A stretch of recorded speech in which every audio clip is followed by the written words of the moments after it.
तो बच्चों इससे पहले मैंने आपको न्यूटन फर्स्ट लॉ डिस्कस कर लिया, न्यूटन सेकंड लॉ डिस्कस कर लिया, आज न्यूटन थर्ड लॉ करूंगा। एक बार रिवाइज करा रहा हूँ। न्यूटन फर्स्ट लॉ क्लियर था, ऑब्जेक्ट रेस्ट में रहेगा जब तक एक्सटर्नल फोर्स ना लगे।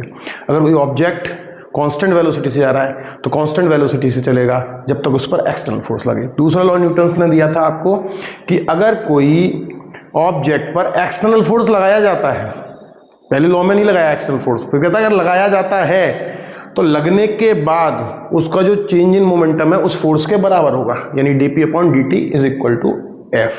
ठीक, अब तीसरे लॉ में उन्होंने कहा कि कोई ऑब्जेक्ट किसी भी बॉडी पर अगर कोई फोर्स लगाता है तो उस बॉडी से भी उतना ही फोर्स उस ऑब्जेक्ट के ऊपर अप्लाई होता है। कैसे होता है इसको समझने की कोशिश करते हैं। जैसे मैं अगर कोई बॉक्स किसी टेबल के ऊपर रख दूं और ये बॉक्स जो है रेस्ट में ही है, तो इस पर इसकी तरफ से भी एक फोर्स लगेगा, ऊपर की तरफ टेबल की तरफ से, और इस बॉक्स से नीचे की तरफ भी एक फोर्स लगेगा, और दोनों ही ये नॉर्मल होते हैं।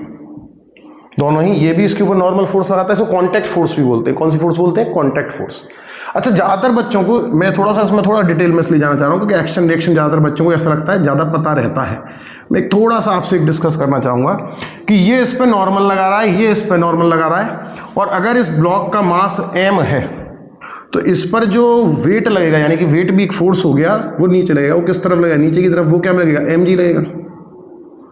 और ज़्यादातर बुक्स में जब आप फ्री बॉडी डायग्राम बनाते हैं तो मैं अगर इस बॉक्स का फ्री बॉडी डायग्राम बनाऊं तो mg किसके बराबर लिख दिया था? इस पोजीशन में। वैसे mg हमेशा जरूरी नहीं है कि नॉर्मल के बराबर हो, तो जो इसका मास mg है वो इसकी वजह से जो इस पे लगा है नॉर्मल, उसके इक्वल होता है। तो बच्चों के डाउट आते हैं, सर ये नॉर्मल कहाँ चला जाता है जो इसकी वजह से इस पर लग रहा है, इस ऑब्जेक्ट पे लग रहा है। तो मेरी बात को ध्यान से समझना कि जब मैंने इसका फ्री बॉडी डायग्राम बनाया, जब इस ब्लॉक का फ्री बॉडी डायग्राम बनाया, तो मैंने कहा इस पर क्या फोर्स लग रहा है? आपने कहा सर इस पर इसकी वजह से नॉर्मल लग रहा है। बिल्कुल सही बात है।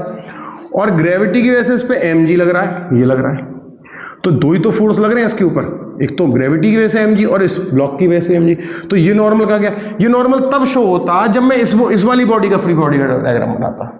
अगर मैं इसका फ्री बॉडी डायग्राम बनाता, मान के चलो, तो मुझे फिर नॉर्मल इधर शो करना पड़ता है, इस पे नॉर्मल नीचे की तरफ लग रहा है। जब इसका फ्री बॉडी डायग्राम बनाऊंगा तो ये वाला नॉर्मल नहीं होगा, जबकि नॉर्मल ये भी लगा रहा है इसके ऊपर। मेरी बात क्लियर हो रही होगी? Thank you.